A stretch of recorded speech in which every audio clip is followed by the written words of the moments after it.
이재명 정부 2025년 9월부터 달라지는 복지 정책. 이건 꼭 알고 계셔야 합니다. 2025년 9월부터 복지제도가 대대적으로 바뀝니다. 단순히 몇 가지 항목이 조정되는 수준이 아니라 우리 삶의 안전망을 더 촘촘하게 만들고 그동안 복지 사각지대에 있었던 분들에게도 실질적인 도움이 되도록 설계된 변화들이에요. 하나씩 자세히 살펴볼게요. 첫 번째, 예금자 보호 한도 상향. 요즘 금융기관 파산 뉴스 심심치 않게 보셨을 거예요. 특히 퇴직금이나 노후자금을 한 군데에 넣어두신 분들, 혹시 이 은행 망하면 내 돈은 어떻게 되지? 걱정 많으셨죠? 기존에는 예금자 보호 한도가 5천만 원이었어요. 그런데 2025년 9월부터는 이 한도가 1억 원으로 확대됩니다. 이건 단순히 예금만 해당되는 게 아니라 퇴직연금, 연금저축, 사고보험금까지 포함돼요. 즉, 금융기관이 파산하더라도 이 범위 내에서는 국가가 책임지고 돌려준다는 뜻이에요. 대상은 모든 금융기관 예금자고요. 기관별로 1억 원 한도니까 여러 은행에 나눠서 예치하면 더 넓게 보호받을 수 있어요. 예를 들어 A은행에 1억, B은행에 1억을 넣었다면 각각 보호받을 수 있다는 거죠. 신청은 따로 안 해도 돼요. 자동 적용되지만 내가 가입한 상품이 예금자 보호 대상인지 꼭 확인하셔야 해요. 특히 일부 투자성 상품이나 외화예금은 보호 대상이 아닐 수 있으니 꼼꼼히 체크하셔야 손해 안 봅니다. 주의할 점은 보호금액은 원금 이자 합산 기준이고 파산 시점 기준으로 계산되기 때문에 이자율에 따라 실제 보호금액이 달라질 수 있어요. 예를 들어 만기까지 이자가 붙는 상품이라면 그 시점에 이자까지 포함해서 계산된다는 뜻이에요. 이 제도 덕분에 고액예금자, 퇴직자, 자영업자분들께 금융 안정성이 훨씬 높아질 거예요. 특히 노후자금이나 사업자금처럼 목돈을 맡겨야 하는 분들에게는 정말 중요한 변화입니다. 두 번째, 기초생활보장 기준 중위소득 인상. 요즘 장바구니 물가 정말 체감되죠. 전기세, 가스비, 식료품까지 다 오르는데 복지 기준은 그대로라서 도대체 누가 이 기준을 만든 거야? 싶은 분들 많으셨을 거예요.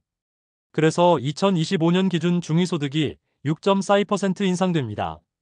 4인 가구 기준으로 보면 기존 월 573만 원에서 약 610만 원으로 올라가요. 이 기준이 올라가면 생계급여, 의료급여, 주거급여, 교육급여 같은 기초생활보장제도 수급자 선정 기준도 함께 올라갑니다.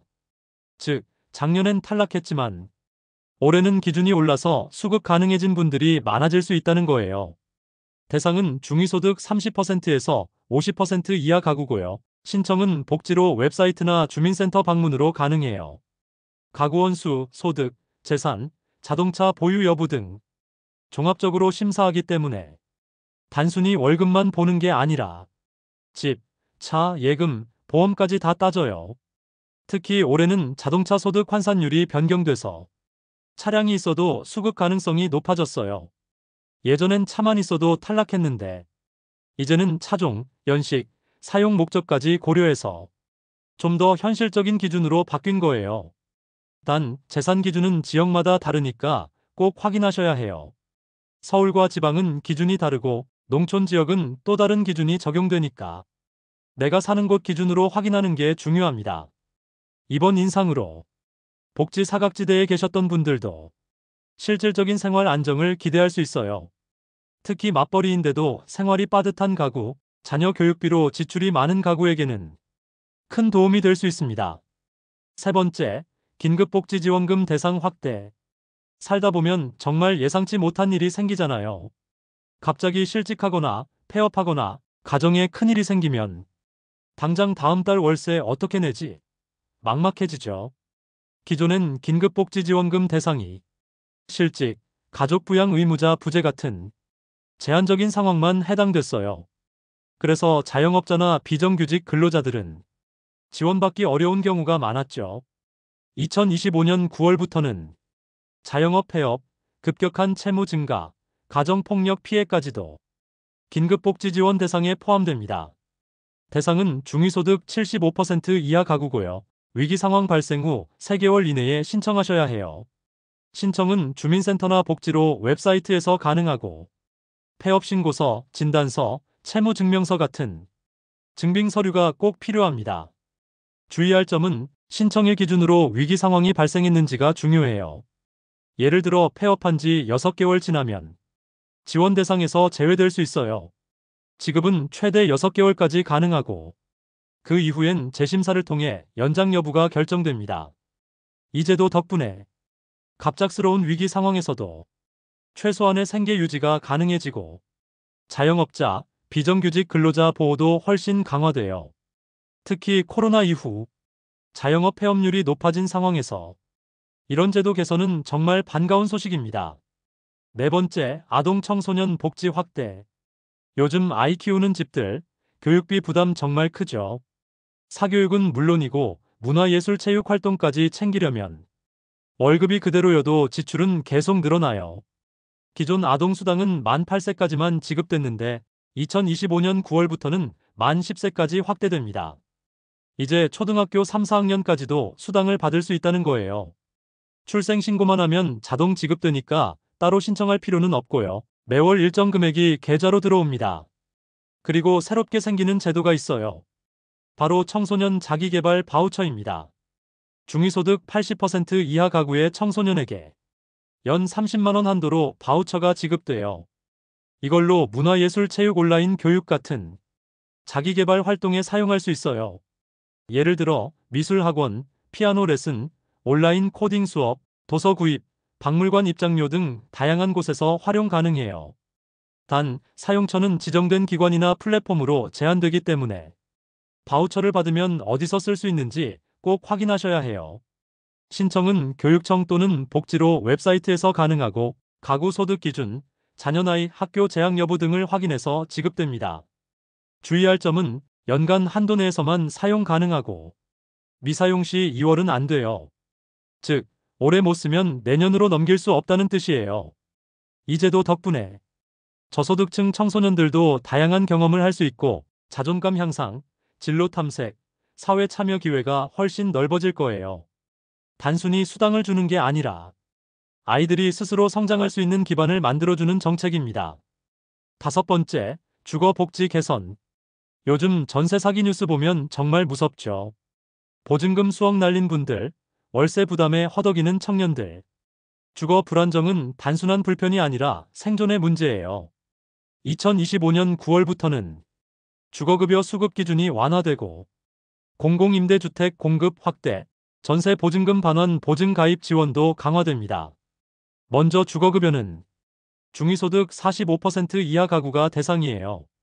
무주택자, 전세 거주자, 청년, 신혼부부 등 주거비 부담이 큰 분들이 신청할 수 있어요. 신청은 주민센터나 복지로 웹사이트에서 가능하고 가구 소득, 재산, 거주 형태, 임대차 계약서 등을 기준으로 심사합니다. 특히 이번 개편에서는 청년 1인 가구와 신혼부부에 대한 지원이 강화돼요. 예전엔 부모와 따로 살아도 재산 기준이 부모 포함으로 계산됐는데 이제는 실제 독립 여부를 기준으로 판단해서 더 많은 청년들이 혜택을 받을 수 있어요. 그리고 전세 보증금 반환 보증도 중요해요. 이건 주택도시보증공사 HUG에서 가입할 수 있는데 임대인이 보증금을 돌려주지 못할 경우 정부가 대신 지급해주는 제도예요. 가입할 때는 임대차 계약서, 주민등록 등본, 보증료 납부가 필요하고 보증료 일부는 정부가 지원해줘요.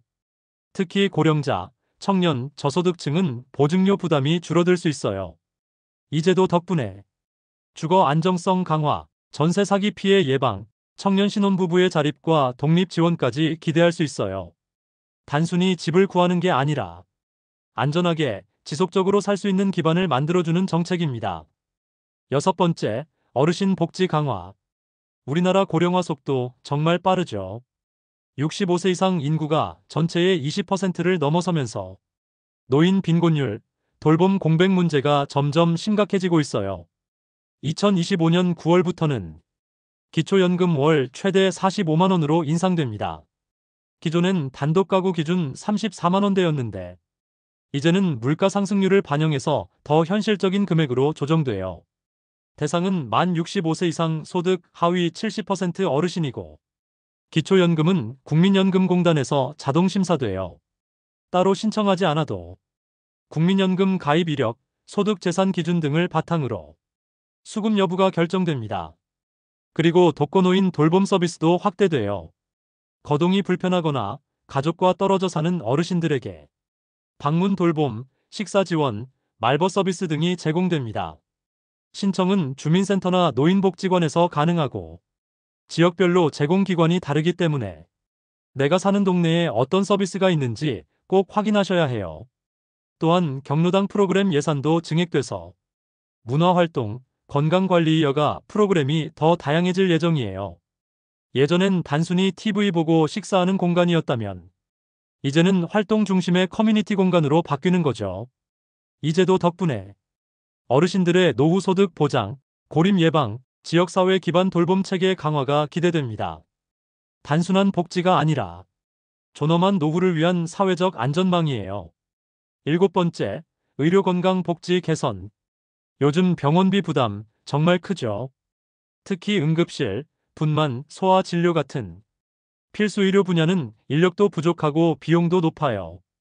2025년 9월부터는 필수 의료 지원 확대, 재난적 의료비 지원 대상 확대, 그리고 새롭게 마음 건강 바우처 도입이 검토되고 있어요.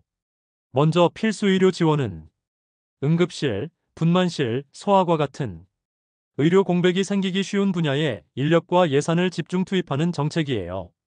지방병원이나 중소도시에서 의사 부족으로 진료를 못 받는 일이 줄어들 수 있어요.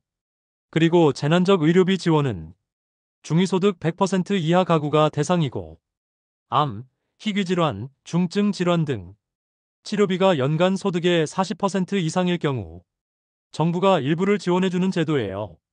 신청은 병원이나 복지로 웹사이트에서 가능하고 진단서, 영수증, 소득 증빙 서류가 필요해요.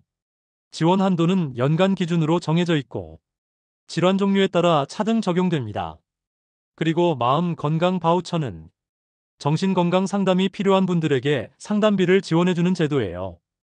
우울증, 불안장애, 스트레스 과다 같은 정신적 어려움을 겪는 분들이 지정된 상담소에서 무료 또는 저렴하게 상담을 받을 수 있게 돼요. 신청은 정신건강복지센터에서 가능하고 바우처는 지정된 기관에서만 사용 가능해요. 예를 들어 개인심리상담소나 병원 정신과가 아니라 정부가 인증한 상담소에서만 쓸 수 있다는 뜻이에요. 이 제도 덕분에 의료 접근성 향상, 정신건강관리 강화, 의료비 부담 완화로 삶의 질이 훨씬 좋아질 거예요.